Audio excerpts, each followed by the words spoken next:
I am Rachel Humphrey with DEI Advisors. We are a nonprofit organization dedicated to empowering personal success. And today I am very excited to welcome to the program Nimesh Patel, General Counsel Americas from IHG. If you don't know Nimesh, I encourage you to look at his bio on LinkedIn or on the DEI Advisors website. But Nimesh, welcome to the program. Thanks. Happy to be here.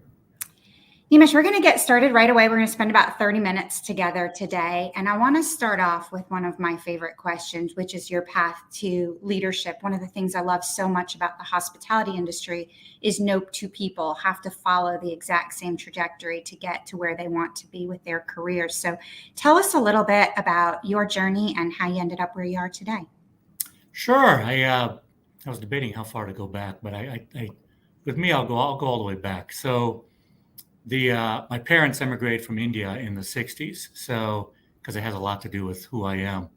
And my dad was an engineer, came over in the 60s and ended up in Tampa, Florida. And the funny thing is, my name is Patel, but I had nothing to do with the hotel industry until I came and worked at IHG, which is a lot of people are surprised and assumed I had something to do with the hotel industry when I was coming up. When I got to a certain age and coming in and was a lawyer. So the interesting part, my dad, again, engineer, grew up in Tampa. When we moved to Tampa, we were one of the handful of Indian people that were there. And as is pretty typical, they were looking for folks that spoke like them, cook like them, talk like them, and had the same experience. So we ended up hanging out with a lot of the Indian people in Tampa. There's about less than 10 families. And so, but half of them were motel owners.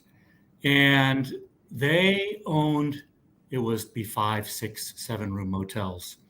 Probably a fairly typical story of the first generation of now hotel owners. And they lived in the back of the front desk. But the living space was behind the front desk. And the whole family lived there. They cleaned the rooms. Sometimes I would spend the night there, and we'd get to run around the motel all over the place, having a blast. And it was really interesting because it was such a different experience for me, going from where I lived in a house to the motel, and seeing how they lived and the commitment to hard work, how much they struggled when they were kind of starting up, and then they added a room to the motel, or added a few rooms, then were able to get a brand. And it really kind of was interesting because I didn't end up in the hotel industry until 2004 when I joined IHG, but I'll always remember that time, going to those people's houses. And then as Tampa grew, the hotel industry obviously grew a ton as well. And I know a lot of those folks that are now hoteliers and big hoteliers in Florida. So anyway, just a little piece of my personal history. But I went to law school. When I went to undergrad, I thought I was going to I wanted to work on Wall Street. I was a finance major, wanted to work on Wall Street. And I got through a few years of school at Florida and realized if I wanted to get an MBA school, I was going to have to go work for a couple of years. And I decided that wasn't really what I wanted to do. I wanted to go straight through school and get started. So then law school was the next best choice, and which is kind of not the reason a lot of lawyers end up going to law school, that it was just convenient, which really truly was why I ended up going. And I felt it was a way I could end up working in a business environment someday, not going the straight business route, the MBA route. And so I became a lawyer, graduated from law school at Emory, and then again was not sure what type of lawyer I wanted to be. You were saying earlier you kind of sounds like you always knew you wanted to be a litigator. My wife was the same way. I wasn't sure what kind of lawyer I wanted to be. So I just luckily ended up clerking for a judge for a couple of years, and kind of saw the practice of law at its best, at its core. And then decided what I wanted to do. I wanted to be a litigator, and worked at a commercial litigation firm. Ended up coming to IHG because they were looking for someone to manage litigation, of all things. And I was a little hesitant to come work in-house at IHG at the time. Just wasn't sure what it would be. I would miss the juice, loved litigating, loved the firm I was at, and came to IHG not sure what would become of my career. And I was literally I was lucky enough to have a great boss by the name of David Hom, who was a great mentor to me as I was coming up. A lot of older lawyers were there, experienced lawyers were in the department at the time. And they were extremely generous with their time. So I spent a lot of days back when we were in the office, not 9 to 5, more than 9 to 5. We're in the office 10, 12 hours a day. And we came in every day. And what did I do? I kind of came in, went to lunch with somebody every day. We'd walk somewhere. I sat in their offices and asked as many questions I could possibly think of. And that's how I learned, and was really, in many ways, an individual contributor for a long time. As I was in my early part of my career at IHG, I took on differing areas of responsibility.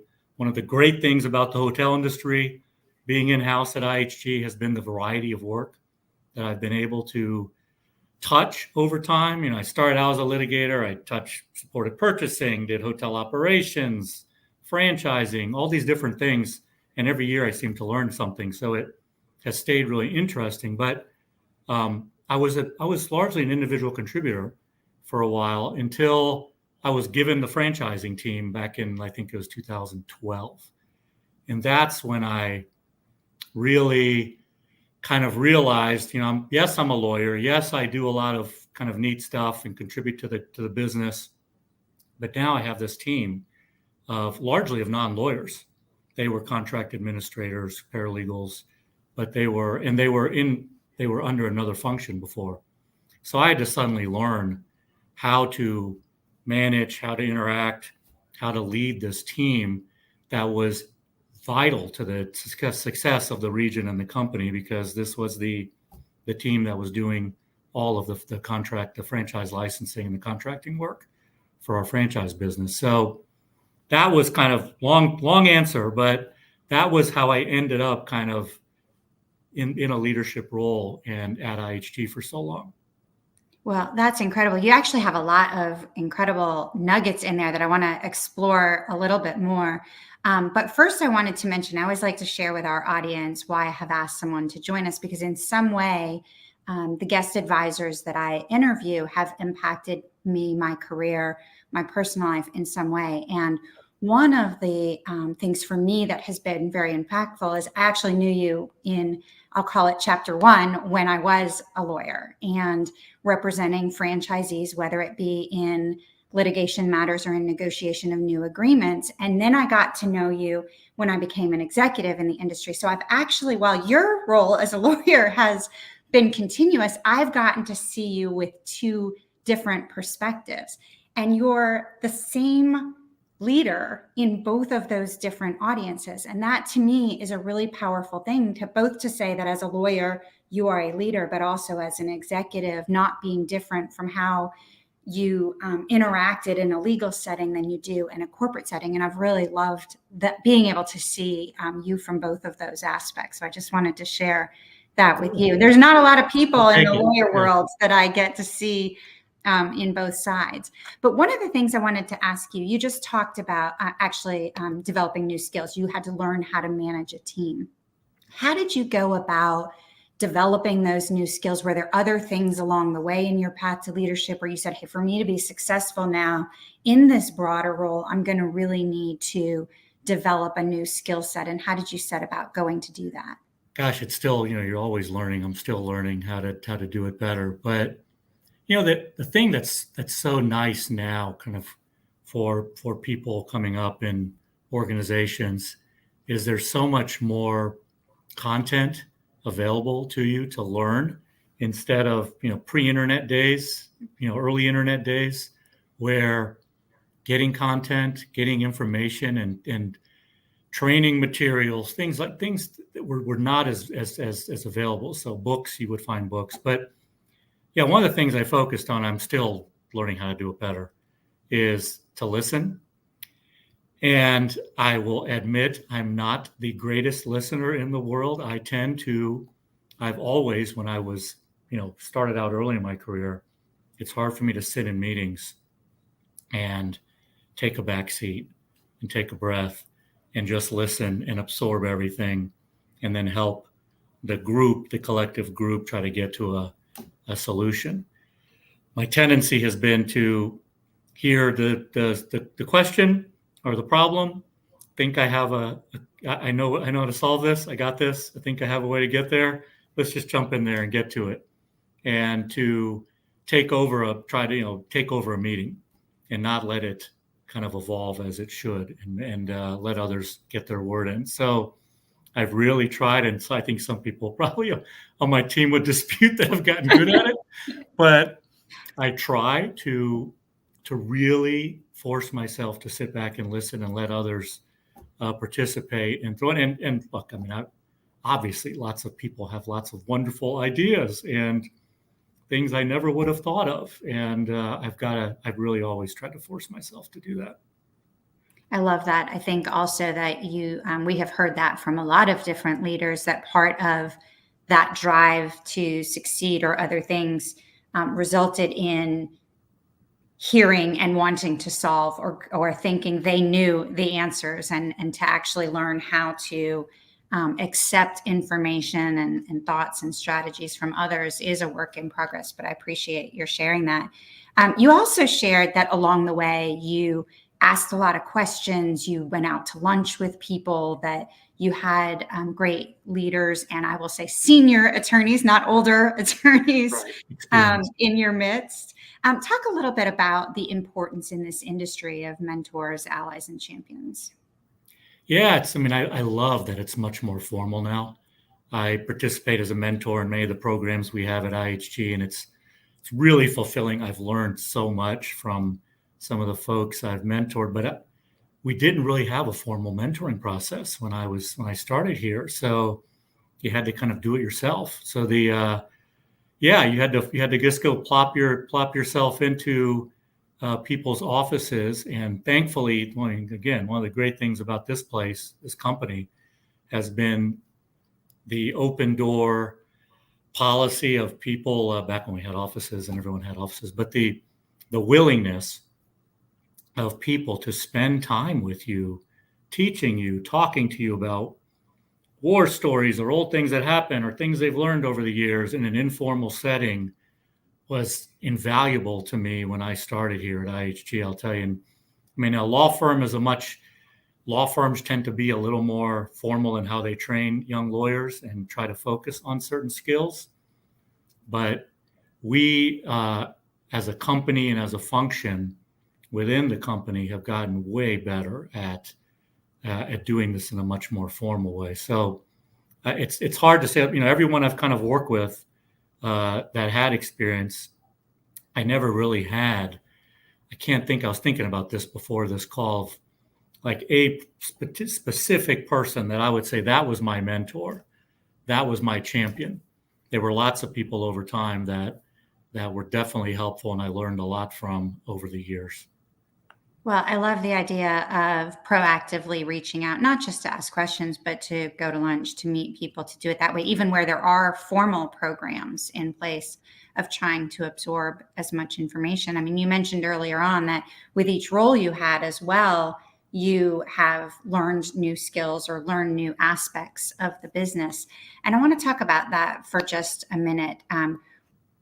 Each of those things might have been considered taking a risk. You might have left one department for another, or left the law firm, as you said, the life that you had, to go in-house to be at IHG. How do you tackle risks? How do you process them? Do you consider yourself a risk taker, a little risk averse? And how do you ultimately decide which risks are worth your taking a stab at? Yeah, there's personal risk, right? And then there's the risk you're willing to let your company take, or advice in the advice you give. Personal risk, I'm very risk averse, in kind of everything I do, which is kind of surprising to some people. But investment style over the years, how I do things, I'm always very thoughtful. I think through things. It was hard for me to make the jump to go in-house. That was definitely a risk, because you go from a firm where you can feel like you have some control over things and where things are going to go and how your career is going to develop, to being a in-house lawyer where lots of things are largely dependent on the direction of the business and how the business does, and you don't control that. You're not a revenue maker, you're a revenue taker. You're a cost center as opposed to a place where you're making money for the company, which is completely different than the law firm environment. So I talk to people I trust. I still talk to my dad. I mean, it's kind of fun. He's way more risk averse than even me, but it's always great to talk to him and think I'm being risky because I don't agree with what he's telling me to do. But he took the biggest risk of all, leaving this small town in India to come to America. It's comical to me that he is so risk averse when he, literally went across the world without any way to contact his family other than, a phone call here and there or a letter. And then he's so risk averse. Maybe that's why. But I would say if I was talking to myself when I'm younger, it was take more risk when you're young. I tell my kids to do that. I tell my friends' kids to do that. Like, take all the risk you can when you're young, when the worst that happens is you end up back in your parents' house. Hopefully that's the worst that happens. And the consequences of taking a risk is just not anywhere near what it is later in life. So that I wish I would have maybe taken some risks, more risk when I was younger. You had said earlier that you had wanted to enter the corporate world, work on Wall Street, ended up pivoting to law school, and then the career you have now. In those early days when you wanted a corporate career, was it because you knew you wanted to be a leader for a young age? You just wanted to be in the corporate world? And at what point in your career would you have maybe pivoted to say, I am now in a leadership role, or I serve as a leader within the environment that I'm in? Yeah, I can't say that I ever consciously thought I wanted to be a leader in any role. I like in school, undergrad, law school, leadership was never something I thought of actively. It was, finding a career that I can be successful at, that I enjoy, that I can grow in and have a career in. But leadership was just not there. It wasn't, I mean, I don't know, I guess it was, maybe it was talked about back in the 80s. But I don't recall it really being something that people strive to. You kind of they were natural leaders. They were those folks, but it wasn't something. And so kind of the point, and even when I started here, when I was a lawyer, working at the firm, I did think, I'll be a partner here and run the firm, but it wasn't. I don't think I think back that I was thinking in the context of I'm going to lead this whole firm. This is going to be great. I don't think I did. And coming here at IHG, again, I was just wanting to do interesting work and fun work and work hard and do well. And it wasn't until I kind of was given this team, and I think it was 2012, the franchise licensing team. Here's a team that wasn't under the legal department. Nimesh, you're in charge of this team now. Run this team. That's when I started, okay, so now I got to actively think about leading. How do I engage with the team? How do I make sure I'm doing right by them and get the best out of them? So that was kind of when I first started thinking about, which is, that's 2012. So it's only 11 years ago. It's not that long ago, kind of later in my career. Well, let's take those lessons and talk a little bit about the pandemic, even though the declaration of pandemic may be over. Leading during the pandemic, many of us responded in very different ways, but we've all obviously talked about there were no mentors, there was no guidebook, there was no resource you could pick up to say, how do you do this before? And we relied on each other so much. Being in the legal department, though, had an additional set of pressures. You not only had all of the business pressures, you mentioned risk earlier from a legal standpoint, there were also any number of legal considerations that had never been dealt with before. When you look back over the last couple of years, which of your maybe personality traits, leadership skills, do you think really helped you to successfully lead during a time of such uncertainty? Yeah, I sometimes don't want to think about that time period. It was a rough time back in March of 2020, and for many reasons. But professionally, as far as the company was concerned, I wasn't even in this role then. So I moved into the GC role in October of 2020. So my predecessor had actually already internally thought he was going to retire in spring of 2020, and then they pushed it a bit when March happened. But so he pushed it to October, and so I moved into this role in October of that year. So I started off the pandemic survival mode. I was leading the franchise and litigation team at the time, so we were working through trying to engage with our hotel owners, trying to figure out what we can do to help them stay afloat, changing agreements, temporary closure agreements, trying to come up with what do we need, all the policies within the company that we were running around trying to figure out how to deal with things. So, leading, I actually had to step into this role virtually, essentially.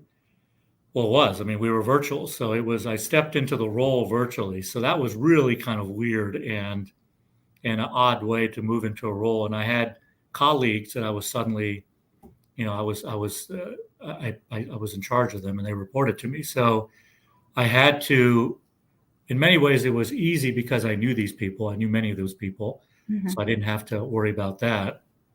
But I had to make sure I was connected with people in a whole different way than I did before. So I consciously had to spend a lot of time, while at the same time doing all the business work, staying in touch with people as much as I possibly could in a one-on-one way like this, which, the Zoom and the Teams and all the virtual ways that we were trying to stay in touch with people.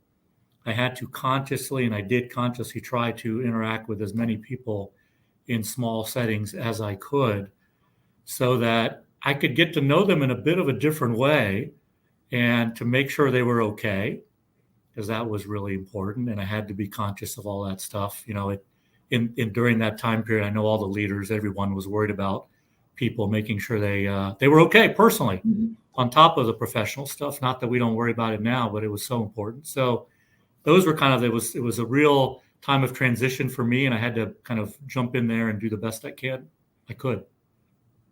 Well, I like the intentionality of it too, of saying I recognize that there was a complete different strategy that would have to be implemented, not just to assume the new role, but to continue to build relationships and effectively lead a new team. And I wasn't planning on going in this direction, but I'm going to now that you mentioned then relationship building and networking, either within the company or on the outside. One of the things that I think is pretty cool about the hospitality industry is you can build relationships and network in a way that's very suited to your own personality. You and I might do it very differently, but end up with similar networks at the end of the day.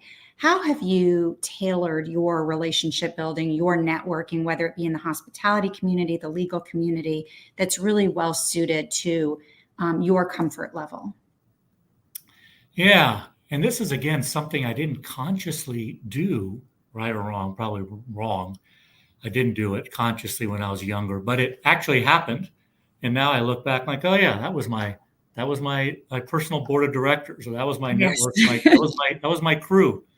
So, I mean, for me, for lawyers, I have my group of lawyer friends, which you're kind of always have, and then you definitely want to have your group of non-lawyer friends, because you get so many different perspectives.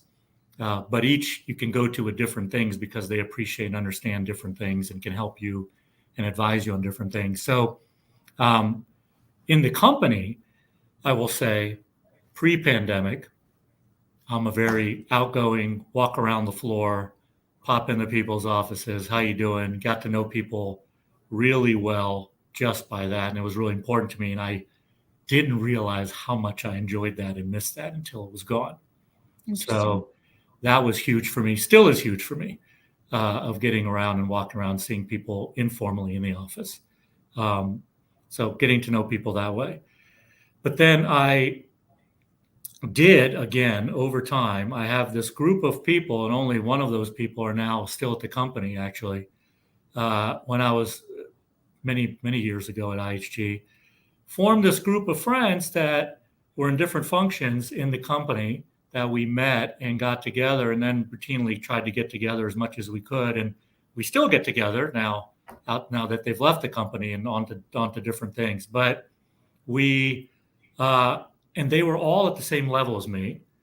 And we all moved up at different time periods within the company. And then, as I said, some of them left. And it was great, not only from the fact that there's people I trusted implicitly that I could go to that were in different functions of the company, and I could just go to them with anything in their area, and they could help me get to where I needed to get to or help me solve it. But also, it was such a great perspective, and a real perspective, and a transparent perspective of what's going on in the company, and someone I could rely on to give me some feedback on something. So, and now, professionally, careers, life, kids, we still talk about that stuff, which has been really great. And I encourage all the younger professionals as they're coming up, and anyone actually to do that if you can do it consciously. Easier said than done. It is, but I love that concept of a personal board of directors. I know we've been talking about that a lot the last couple of years, of having a trusted support system that's made up of a very diverse group of people, from careers to ages to upbringings and other things, because I think you're right. You then can get very different perspectives on a lot of aspects. You just mentioned talking with your trusted board of directors about family and kids and career choices and other things. And certainly as an attorney, as an executive, you've had a very demanding career.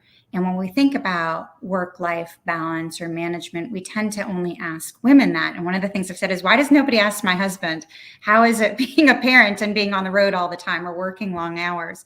And so I want to ask you, work-life balance, it doesn't have to just be about children or a spouse. It can be hobbies or passions or self-care or wellness or any other types of things. How are you on managing or achieving balance in your personal life and with your career, and maybe how has that evolved over time? Yeah, it is. And it's, again, this is something that wasn't focused on early on in my career. The way you did well was to grind and work and be in the office and not focus on those other things, which it's so nice now to be able to. I mean, I know early in my career, trying to sneak out to go catch your kids in some sporting event or get home in time for dinner, and your